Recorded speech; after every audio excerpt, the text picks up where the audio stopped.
Hello everyone, welcome to English class by Neeta. Students, आज हम पढ़ेंगे क्लास 12th विस्टास बुक से lesson number 1 the third level and इसके author हैं Jack Finney. तो before you read, have you ever had any curious experience which others find hard to believe. तो क्या यहाँ पे राइटर पूछते हैं कि क्या कभी आपको ऐसा कोई अनुभव हुआ है या उत्सुकता भरी मतलब ऐसा कोई अनुभव हुआ है जिसको कि अगर आप किसी को और बताते हो तो उस पर वो विश्वास कर पाते, मतलब कोई भी उस पर विश्वास नहीं करता है। तो क्या ऐसा अनुभव आपको कभी हुआ है? तो चलते हैं। The presidents of the New York Central and the New York New Haven and Hartford railroads will swear on a stack of timetables that there are only two. तो अब यहाँ पे राइटर कहते हैं कि जो प्रेसिडेंट न्यूयॉर्क सेंट्रल के president हैं या न्यूयॉर्क के प्रेसिडेंट हैं, New Haven and Hartford railroads के जो भी जितने प्रेसिडेंट्स हैं, विल स्वेयर मतलब वो कसम खाएंगे on a stack of time table, यानी कि टाइम टेबल के गट्ठर पे या ढेर पर हाथ रखकर कसम खाएंगे that there are only two. वो बताएंगे कसम खा के कि सिर्फ वहाँ पे दो है। अब ये दो क्या है, अभी आप स्टोरी पढ़ेंगे तो आपको समझ में आ जाएगा। बट आई से देयर आर थ्री, लेकिन राइटर कहते हैं कि मैं कहता हूँ कि वहाँ तीन है। Because I have been on the third level of the Grand Central Station, क्योंकि मैं खुद वहाँ पे ग्रैंड सेंट्रल स्टेशन के थर्ड लेवल पे जा चुका हूँ। तो बात समझ गए कि राइटर कहते हैं कि ग्रैंड सेंट्रल स्टेशन जो है उसमें एक और लेवल है जिसको थर्ड लेवल है, और जो ये प्रेसिडेंट है वो कहते हैं कि वहाँ पे सिर्फ दो लेवल है। Yes I have taken the obvious step, और इसको मतलब कि लोग उस पर बिलीव करें इसके लिए मैंने ज़रूरी कदम भी उठाए हैं, मतलब उसकी जांच पड़ताल करने के लिए। I talk to a psychiatrist friend of mine, मैंने अपने एक मनोविज्ञान जो है मनोचिकित्सक होता है जो मेरा दोस्त था उससे भी मैंने बात की। अमंग अदर्स मतलब जितने और लोगों से मैंने बात की उसमें एक मेरा साइकेट्रिस्ट दोस्त भी था। I told him about the third level, और मैंने उसको थर्ड लेवल के बारे में बताया एट ग्रैंड सेंट्रल स्टेशन, जो कि ग्रैंड सेंट्रल स्टेशन का थर्ड लेवल है। मैंने उसके बारे में उससे बात की and he said it was a waking dream wish fulfilment. अब वो मुझसे कहता है कि ये तुम्हारा जागता हुआ सपना है जो कि तुमको लग रहा है कि पूरा हुआ है। He said I was unhappy, उसने कहा कि ये सपना तुम्हें इसलिए आ रहा है कि क्योंकि तुम दुखी हो। That made my wife kind of mad, और ये सुनते ही मेरी वाइफ पागल हो जाती है, मतलब गुस्सा हो जाती है। बट ही एक्सप्लेन, लेकिन वो उसको व्याख्या करता है, एक्सप्लेन करता है that he meant the modern world is full of insecurity. लेकिन वो बताता है कि मतलब मुझे मेरे दुख का कारण कुछ और नहीं है, जो ये मॉडर्न वर्ल्ड है और जिसमें असुरक्षा बहुत मतलब पूरा असुरक्षा से भरा हुआ है, तो मेरे दुख का कारण सिर्फ ये है। और इनसिक्योरिटी क्या क्या है? फियर मतलब डर, war, worry and all the rest of it, मतलब कि बहुत सारी चीज़ें हैं जिससे हम इनसिक्योर फील करते हैं और इसी वजह से मैं अनहैप्पी हूँ। And that I just want to escape, और मैं उससे भागना चाहता हूँ। मतलब जो भी हमारे अंदर डर बैठा रहता है, दुख होता है, चिंता होती है, तो हम उससे भागना चाहते हैं। और यही जो थर्ड लेवल का मतलब हम एक सपना देखते हैं कि हम एक अलग दुनिया में जा चुके हैं। वेल हु डज नॉट, मतलब हो सकता है कौन जानता है कौन नहीं जानता है। Everybody I knows want to escape, अब ये कहता है कि मैं जिसको जानता हूँ वो सब भागना चाहते हैं, but they don't wander down into my any third level at Grand Central Station. और मेरा दोस्त कहता है कि सब भागना चाहते हैं लेकिन मुझे ऐसा कोई नहीं मिला। दे डोंट वंडर मतलब ऐसी जगह नहीं जाते हैं जैसे कि third level at a grand Central station, मतलब कि सब लोग चिंता से भागते हैं, दुख से भागते हैं, लेकिन जैसे कि एवरीबडी आई नोज, मैं जिसको जानता हूँ वो भागने की कोशिश करता है, but they did not wander मतलब वो ऐसी जगह नहीं जाते हैं जैसा कि ग्रैंड सेंट्रल स्टेशन का थर्ड लेवल है। But that is the reason, और यही कारण है। ही सेड, उसने कहा, and my friends all agreed, और मेरे सारे दोस्त इससे सहमत भी होते हैं। एवरीथिंग पॉइंट्स टू इट, और सब लोग उस पर पॉइंट कर रहे थे। दे क्लेम, उन्होंने बताया, माई स्टैम्प कलेक्टिंग, जैसे कि उन्होंने बताया कि मेरा जो स्टैम्प कलेक्टिंग है वो भी क्या है, एक for example that is a temporary refuse from reality, मतलब कि जो मेरा स्टैम्प यानी कि जो राइटर है वो स्टैम्प कलेक्टिंग का भी काम करते थे। तो सारे उनके फ्रेंड्स उनसे कहते हैं कि ये उसका उदाहरण है कि टेम्प्रेरी रिफ्यूज फ्रॉम रियलिटी, मतलब कि तुम अपने वास्तविकता से भागना चाहते हो, मतलब एक टेम्प्रेरी रिफ्यूज है, मतलब कि टेम्प्रेरी मतलब होता है अस्थायी तौर पे मना करना, मतलब रियलिटी को स्वीकार करना। वेल मे बी, हो सकता है, ठीक है, मतलब दोस्त जो हमारे कहते हो सकता है ये बात सही हो। But my grand father did not need any refuse from reality, लेकिन जो मेरे ग्रैंड फादर थे उनको तो कोई वास्तविकता से भागने की जरूरत नहीं थी। Things were pretty nice and peaceful, और जो चीज़ें थी उस समय इन हिज डे यानी कि जो मेरे दादाजी का समय था, उस समय में ना कोई ऐसी चीज़ें थी कि उससे वो भागें, और सारी चीज़ें मतलब पीसफुल थी, शांति वाली थी। फ्रॉम ऑल आई हियर, जितना कि मैं जानता हूँ, and he started my collection, यानी कि जो भी कलेक्शन है वो उन्हीं की देन है, जो भी मैं कलेक्शन करता हूँ वो उन्हीं की देन है। It is nice collection too, और ये उनका जो कलेक्शन था बहुत ही अच्छा कलेक्शन था। Block of 4 of particularly every US issues, मतलब कि उनके पास जो भी यूएस में जितने भी टिकट या इश्यूज हुए थे उसके 4 ब्लॉक्स उनके पास थे। फर्स्ट डे कवर्स भी उनके था। अब फर्स्ट डे कवर ऐसा होता है, अभी आप स्टोरी पूरा पढ़ेंगे तो आपको फर्स्ट डे कवर के बारे में समझ में आ जाएगा कि फर्स्ट डे कवर क्या होता है, लेकिन मैं आपको शॉर्ट में बता देती हूँ कि फर्स्ट डे कवर का मतलब होता है कि जब कोई टिकट इशू होता है तो उसी दिन, मतलब हम चाहते हैं कि वो जो टिकट कलेक्शन करता है तो वो चाहता है कि वो टिकट उसके पास, पहला टिकट उसके पास ही आ जाए, तो वो पोस्ट ऑफिस जाता है, उसको खरीदता है और खुद के एड्रेस पे उसको डिस्पैच कर देता है, तो उसी को हम कहते हैं। और वो कवर मतलब इनवेलप में कब उसको भेजता है, उसमें कोई लेटर वगैरह नहीं लिखा होता है, तो और उसको खोलने की ज़रूरत भी नहीं पड़ती है, तो उसी को हम फर्स्ट डे कवर कहते हैं। एंड सो ऑन, मतलब कि वो कहते हैं कि मेरे दादाजी के पास तो फर्स्ट डे कवर भी था और जितने भी टिकट इशू हुए थे उसके 4 ब्लॉक्स भी थे। President Roosevelt collected stamp too, आप जानते हो कि प्रेसिडेंट रूजवेल्ट जो थे वो भी स्टैम्प कलेक्शन करते थे। एनीवे, कोई बात नहीं। Here is what happened at Grand Central Station, अब वो बताते हैं कि उनके साथ क्या हुआ ग्रैंड सेंट्रल स्टेशन पे।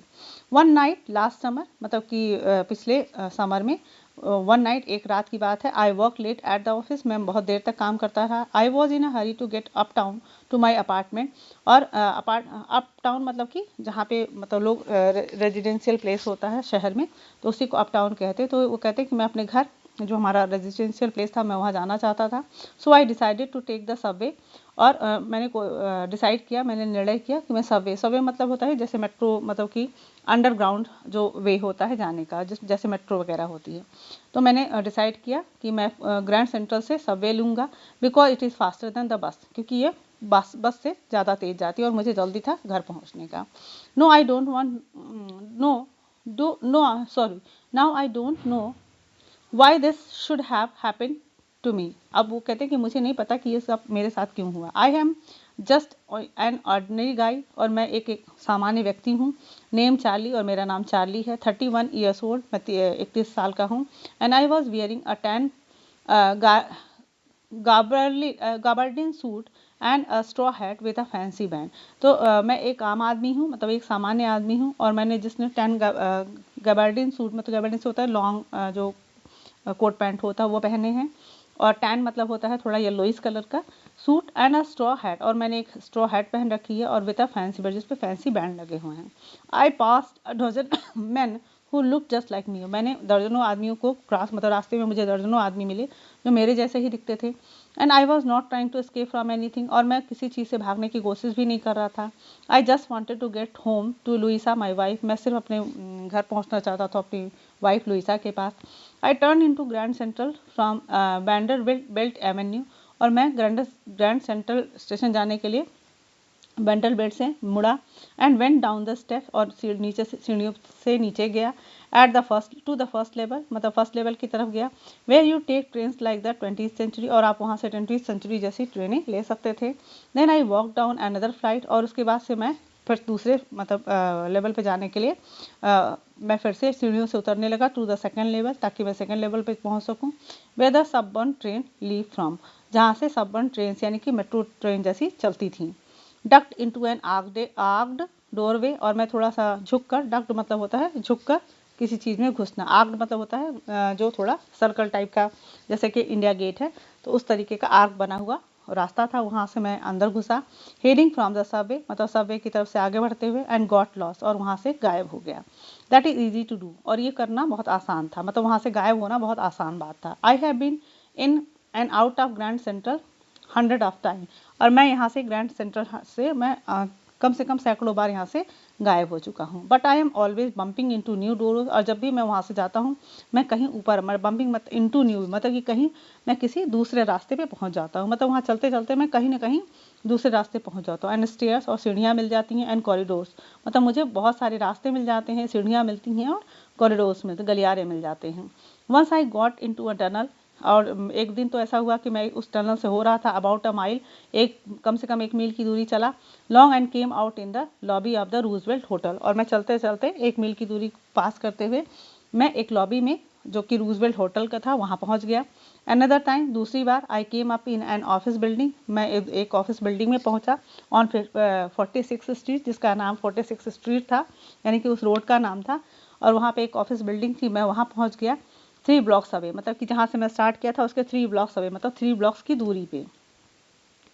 Sometimes I think grand central is growing like a tree, कभी कभी मैं सोचता हूँ कि जो ग्रैंड सेंट्रल है वो पेड़ की तरह बढ़ रहा है, जैसे कि पेड़ की जड़ें बढ़ती हैं नीचे, तो ऐसे ही जैसे मुझे लगता है कि ग्रैंड सेंट्रल भी नीचे ज़मीन के नीचे वो बढ़ रहा है। पुशिंग आउट न्यू कॉरिडोर्स, और मतलब एंड स्टेयरकेस लाइक रूट्स, मतलब जैसे पेड़ के जड़ें फैलती जाती हैं, ऐसे इस ग्रैंड सेंट्रल स्टेशन का जो कॉरिडोर्स और नए नए सीढ़ियाँ उसमें बनती जा रही हैं। There is probably a long tunnel that nobody knows about feeling it way under the city right now. और शायद संभव है कि इस टनल यानी कि जो गुफा है उसके नीचे कोई भी नहीं जानता है कि अबाउट फीलिंग, मतलब ये भी महसूस नहीं कर सकता कि जहाँ पे वो चल रहा है उसके नीचे way under the city right now, मतलब उसके नीचे शहर है। Now on its way to Times Square, और हो सकता है कि टाइम्स स्क्वायर की जा रहा हो, and maybe another to Central Park, और हो सकता है कि कोई रास्ता सेंट्रल पार्क की तरफ जा रहा हो, and maybe because for so many people through the years Grand Central has been an exit, मतलब कि हो सकता है कि इसमें बहुत सारे लोग, सैकड़ों लोग यहाँ से आए हों और ग्रैंड सेंट्रल से वहाँ से गए भी हों। अवे आप एस्केप, ऐसा जगह जहाँ से वो गायब हो सकते हैं, मतलब भागने का, छुपने का जगह है। Maybe that is how the tunnel I got into, maybe, और हो सकता है कि जैसे सैकड़ों लोग वहाँ से गए वैसे मैं भी इसमें अंदर गया। But I never told my psychiatrist friend about that idea, लेकिन मैंने अपने इस साइकेट्रिस्ट फ्रेंड को मैंने दोबारा इसके बारे में कभी उससे बात नहीं की। The corridor I was in began angling left and slanting downward, and I thought that was wrong. अब मैं कॉरिडोर से आगे बढ़ रहा था, I was in began angling left, मतलब लेफ्ट बाएं तरफ मुड़ा, एंड स्लैंटिंग डाउन, और नीचे की तरफ जाने लगा, एंड आई थॉट, और मैंने सोचा दैट वॉज रॉन्ग, कि मैं गलत हूँ, मतलब मैं गलत रास्ते पे जा रहा हूँ। But I kept on walking, लेकिन मैं चलता रहा। All I could hear was the empty sound of my own foot step, और मुझे वहाँ उस समय सिर्फ जो सुनाई दे रहा था सिर्फ मुझे अपने पैरों की आवाज़ सुनाई दे रही थी, and did not pass a soul, मतलब वहाँ से कोई भी और व्यक्ति वो दिखाई नहीं दे रहा था। Then I heard that sort of hollow roar, और फिर अचानक से मुझे एक कुछ आवाज़ें सुनाई देती हैं अहेड, मतलब सामने से, that means open space and people talking, मतलब मुझे ऐसा फील हो जाता है कि आगे थोड़ा सा आगे बढ़ने पे कुछ ऐसा स्पेस है, ओपन मतलब खुला हुआ जगह है, और जहाँ लोग बातें कर रहे हैं।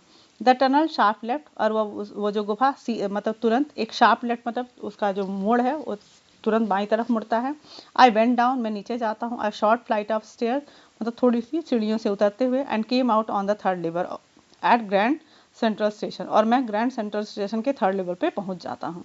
फॉर जस्ट अ मोमेंट, कुछ समय के लिए, आई थॉट, मुझे लगता है, I was back on the 2nd level, मुझे ऐसा लगता है कि मैं 2nd लेवल पे आ गया। बट आई सा द रूम वॉज स्मॉलर, लेकिन मैंने वहाँ देखा कि जो रूम थे वो बहुत छोटे छोटे थे।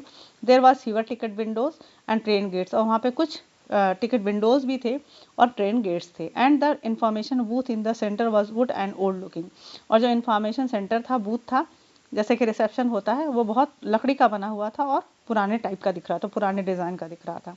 And the man in the booth wore a green eye shade, और उसने जो बूथ पे बैठा था वो ग्रीन आई शेड यानी कि ग्रीन चश्मे टाइप का कुछ पहन रखा था, and long black sleeve protectors, और उसने अपने हाथों में लंबे लंबे स्लीव्स प्रोटेक्टर्स, मतलब स्लीव प्रोटेक्टर उसने पहन रखा था। द लाइट वर डिम, और जो लाइट थी, जो वहाँ पे लाइट चल रही थी, वो बहुत ही धीमी थी, एंड शॉर्ट ऑफ फ्लिकरिंग, और वो जैसे होता है ना भुक भुकाना, मतलब कि जैसे क्या होता है कि जो दिया वगैरह जलता है तो उसमें काम ज़्यादा होता रहता है। दे आई सा वाई, और मैंने देन आई सा वाई, मतलब ऐसा क्यों हो रहा है।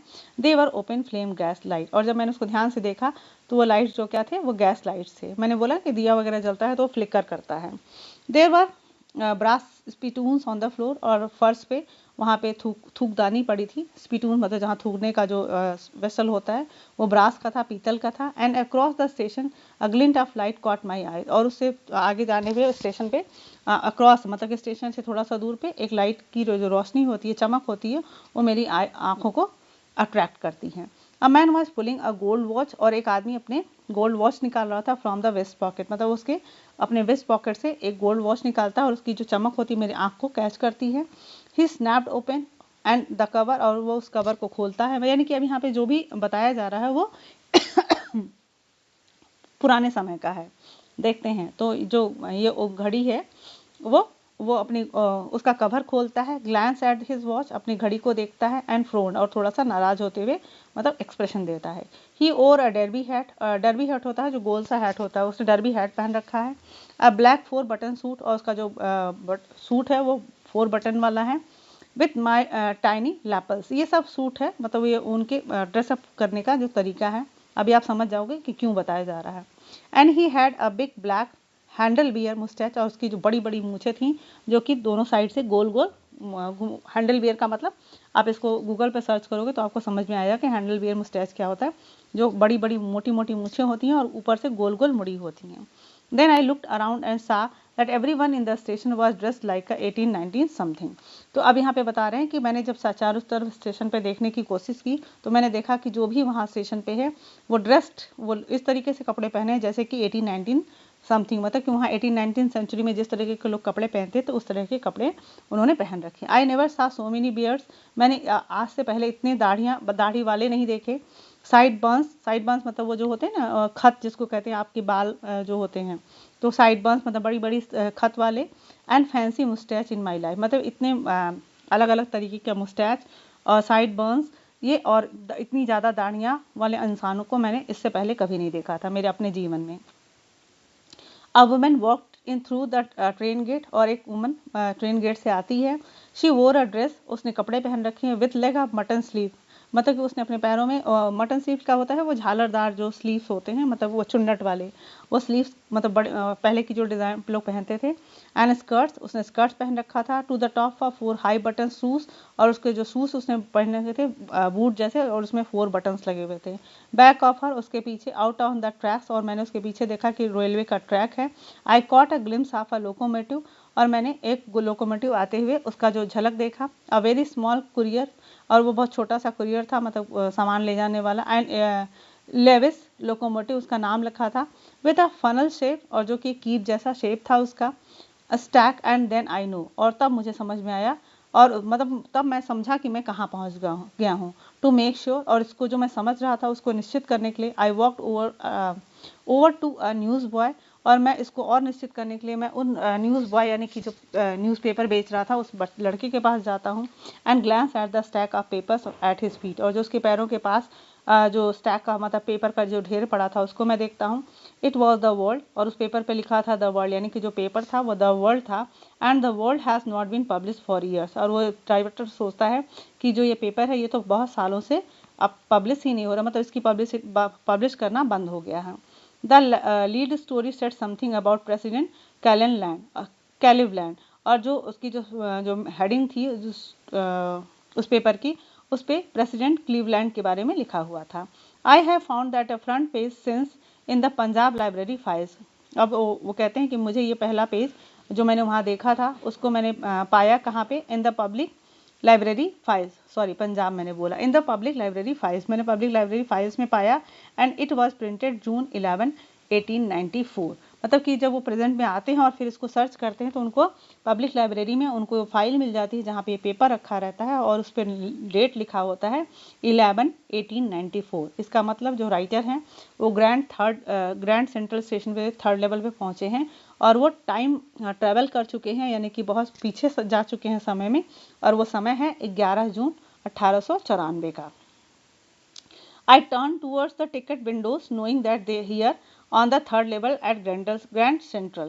तो अब मैं जाता हूँ टिकट काउंटर की तरफ, knowing that here on the 3rd level, मतलब कि ये जानते हुए कि ये ग्रैंड सेंट्रल का 3rd लेवल है। I could buy tickets, और मैं यहाँ से टिकट खरीद सकता था।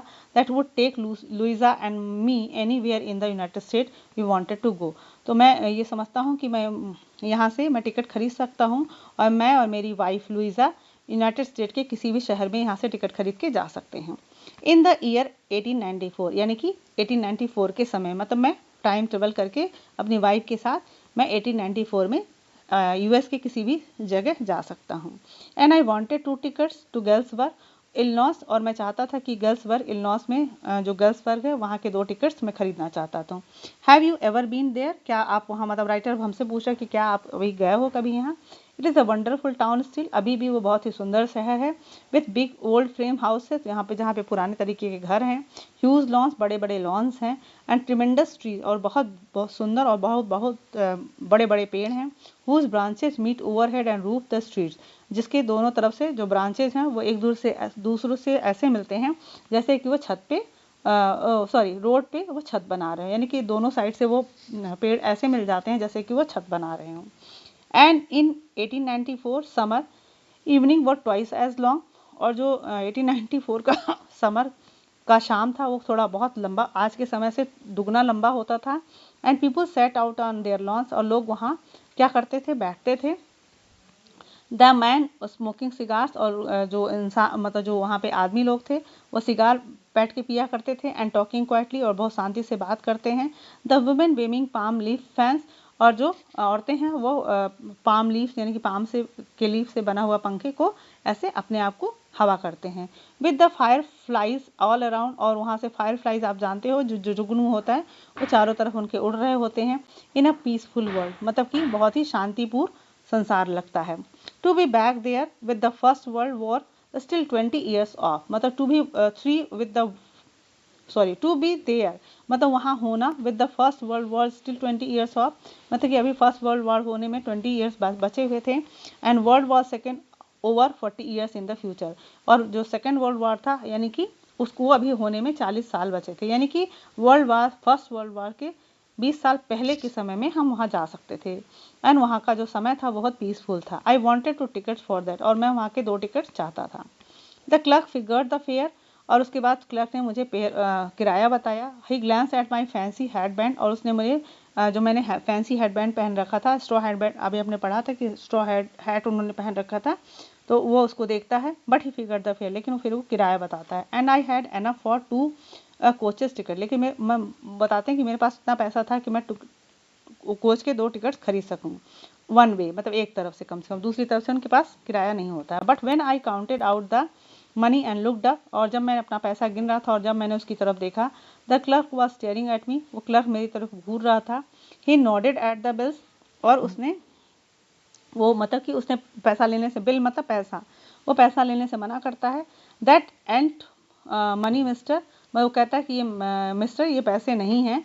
ही said and if you are trying to skin me, और वो मुझसे कहता है कि अगर तुम मुझे मूर्ख बनाना चाहते हो, you want to get very far, मतलब तुम बहुत दूर नहीं जा सकते, यानी कि तुम मुझे मूर्ख नहीं बना सकते हो। And he glance at the cash drawer beside him, और उसने अपने कैश ड्रॉर जो उसके बगल में था उसको देखा। Of course the money was old style bills, उसने देखा कि मतलब जो उसके पास जो बिल था, मैंने पैसे थे, वो देखा कि ओल्ड स्टाइल का पैसा था। Half again as big as the money we use nowadays, मतलब ये वो बहुत ही छोटा, मतलब जो इस समय हम लोग करेंसी यूज़ करते हैं उससे कम, हाफ छोटा था। एंड डिफरेंट लुकिंग, और दिखने में दूसरी तरीके से था, मतलब अलग तरीके का दिखाई देता था। आई टर्न अवे, मैं मुड़ा। एंड गॉट आउट फर्स्ट, और वहाँ से जल्दी से निकल गया। There is nothing nice about jail, मतलब कि जेल तो कहीं के लिए भी अच्छा नहीं होती, इवन इन 1894, यहाँ तक कि 1894 में भी।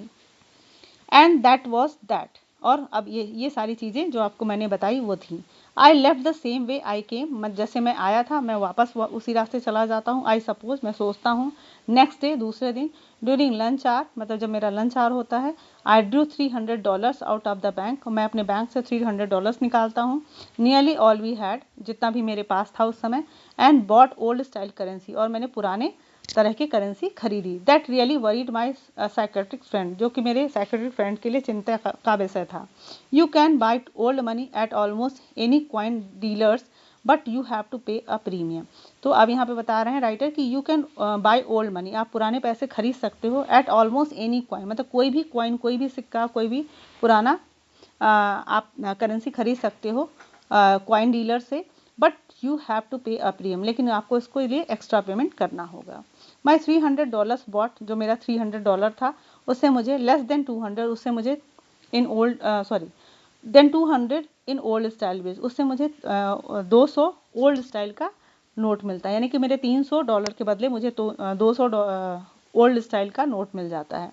But I did not care, लेकिन मैं इसकी चिंता नहीं करता हूँ। Eggs were 13 cents a dozen in 1894। अब यहाँ कहता है कि जो 1894 में जो एग्स हैं वो एक दर्जन 13 सेंट में ही मिल जाते हैं, यानी कि उस समय के जो एग्स का जो रेट है वो सस्ता है। तो मेरे जो 200 नोट हैं वो उसके लिए काफ़ी होंगे। But I have never again found the corridor that leads to the third level at the Grand Central Station. अब यहाँ राइटर कहते हैं कि मैं उसके बाद दोबारा मुझे वो ग्रैंड सेंट्रल स्टेशन का थर्ड लेवल नहीं मिला। Aldous I have tried often enough, यद्यपि मैंने उसको बहुत बार प्रयास किया उसको खोजने का। Louisa was pretty worried when I told her, और मेरी जो पत्नी लुइसा है वो उसके लिए जब सुनती है तो उसको बहुत चिंता होती है। And did not want me to look for the third level any more, अब वो चाहती है कि मैं दोबारा से थर्ड लेवल ना खोजूं या उसके बारे में ना सोचूं। And after a while I stop, और लेकिन कुछ समय बाद मैं भी रुक जाता हूँ, मतलब मैं थर्ड लेवल खोजना बंद कर देता हूँ। I went back to my stamps, और मैं फिर से अपने स्टैम्प कलेक्टिंग का जो काम था वो उसको करने लगता हूँ। But now we were both looking, अब क्या करते हैं ये पति पत्नी दोनों उसको खोजने की कोशिश करते हैं। एवरी वीकेंड, मतलब कि हर वीकेंड पे जब वो वीकेंड होता है तो वो दोनों पति पत्नी थर्ड लेवल को खोजने की कोशिश करते हैं। Because now we have to prove that the third level is still there, क्योंकि हम ये प्रूव करना चाहते थे कि थर्ड लेवल अभी भी है वहाँ पे। My friend Sam Vanern disappear, अब यहाँ पे बताते हैं राइटर कि जो उनके फ्रेंड सैम थे, सैम वेनर वही हैं जो साइकेट्रिस्ट की बात कर रहे हैं। तो वो कहते हैं कि जो उनका फ्रेंड था सैम वो अभी गायब हो गया था। नोबडी न्यू वेयर, कहाँ गायब हुआ था किसी को नहीं पता था। But I sort of suspected, लेकिन मुझे संदेह था, मुझे मतलब शक था। बिकॉज सैम एक सिटी बॉय था। And I use to tell him about Galesburg, और मैं उसको हमेशा गेल्सबर्ग के बारे में बताया करता था। I went to school there, मैं उसको बताया करता था कि मैं वहाँ स्कूल जाया करता था। And he always said he like the sound of the place, और वो हमसे हमेशा कहा करता था कि उसको इसका सुन के बहुत अच्छा लगता है, मतलब गेल्सबर्ग की बात का नाम सुन के उसके बारे में सुन के उसको बहुत अच्छा लगता है। And that is where he is, और शायद इसीलिए कि वो वहाँ है। ऑल राइट इन 1894, मतलब वो वहाँ पे चला गया है और वहाँ पे ठीक है 1894 में, मतलब कि सैम 1894 के गेल्सबर्ग में चला गया है। बिकॉज वन नाइट, एक रात, क्यों, अब यहाँ पे राइटर बताते हैं कि क्यों उनको ऐसा लग रहा है। Fusing with my stamp collection, मैं अपने स्टैम्प कलेक्शन को ढूंढ रहा था।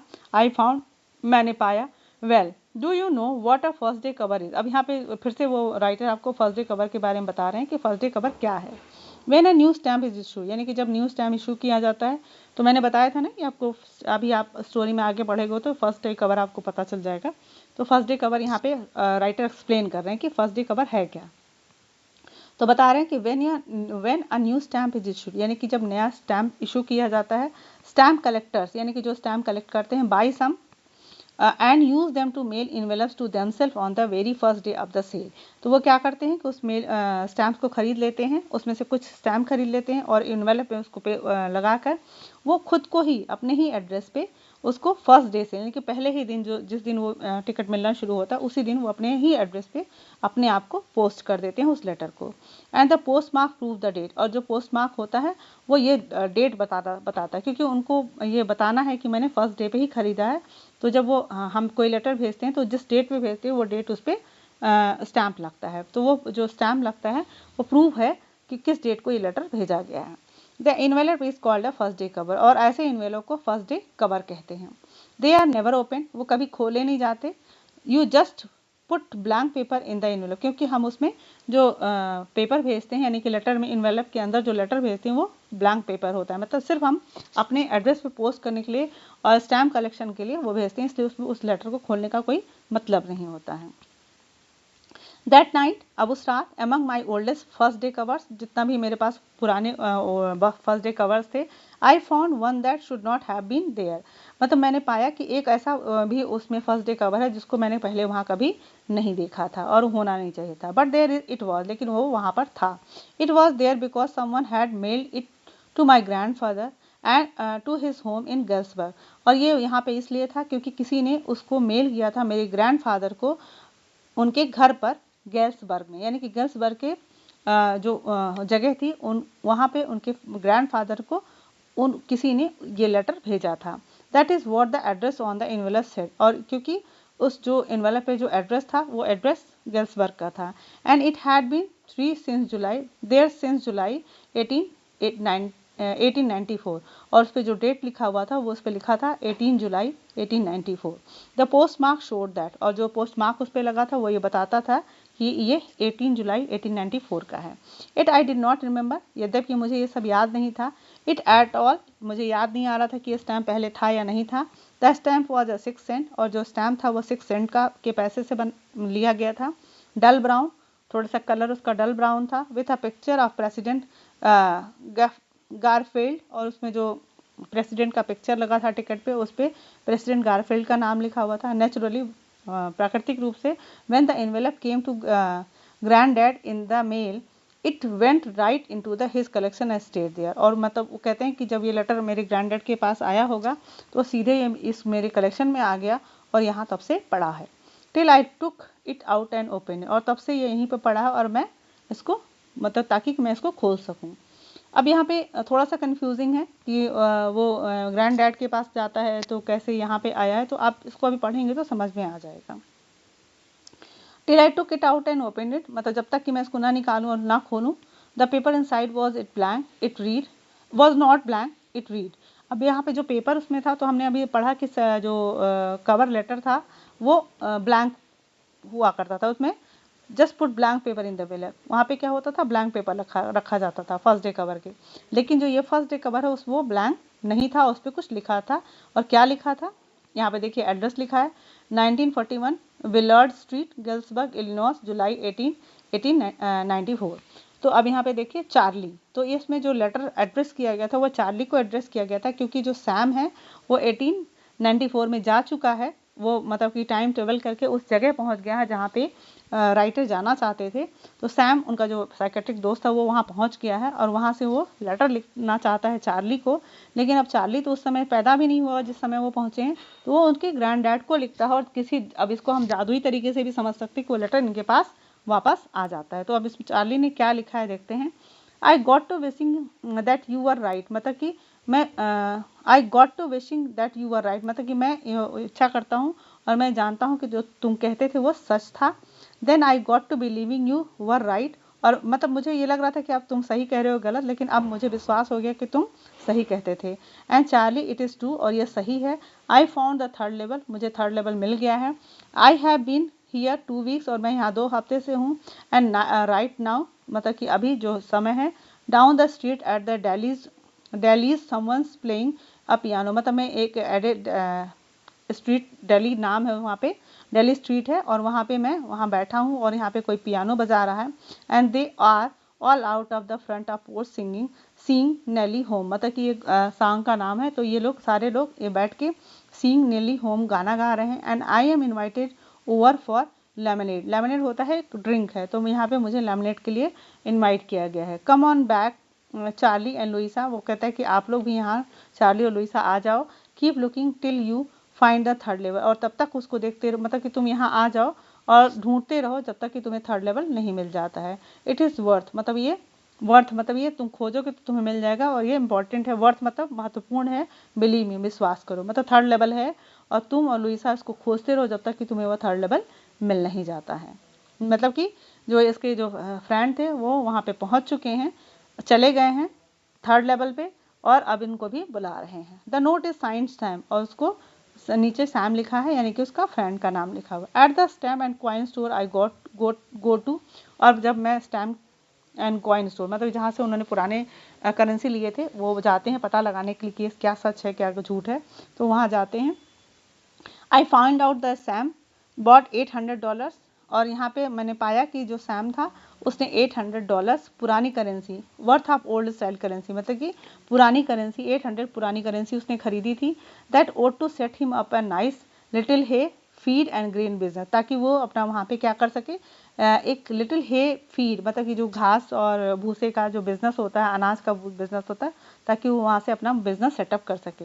ही ऑलवेज सेड, वो हमेशा कहा करता था, that is what he really wished he could do, मतलब कि वो ये करना चाहता था, मतलब हमेशा वो मेरे से बात करता था कि वो ये बिजनेस करना चाहता था। And he certainly can't go back to his old business, क्योंकि वो वहाँ पे जहाँ पे वो गया है 1994 में, वो वहाँ पे ऐसा कोई भी बिजनेस जो इस प्रेजेंट टाइम में वो करता था, लाइक अ साइकियाट्रिस्ट, वो नहीं कर सकता। नॉट इन गिल्सबर्ग इलिनॉइस क्योंकि वो गर्ल्स वर्क इलिनॉइस में साइकेट्री का काम नहीं करता, क्योंकि उस समय लोग बहुत ही शांत और उनको कोई वरीज या कोई चिंताएं नहीं थी, इसलिए उनको साइकेट्री की आवश्यकता भी नहीं है। तो सैम को हे का बिजनेस करना पड़ेगा। इन 1894 हिज ओल्ड बिजनेस, मतलब कि वो ओल्ड बिजनेस नहीं कर सकता। Why Sam was my secretary. अब यहाँ पे जो राइटर हैं वो कहते हैं कि सैम मेरा क्यों सेक्रेटरी था, मेरा मनोचिकित्सक क्यों था। अब यहाँ कहने का मतलब कि उन्होंने उसको स्टोरी बताई और ये रह गए और सैम वहाँ चला जाता है। तो स्टूडेंट्स, मुझे उम्मीद है कि आपको ये स्टोरी बहुत अच्छे से समझ में आई होगी। So keep watching, take care and good bye.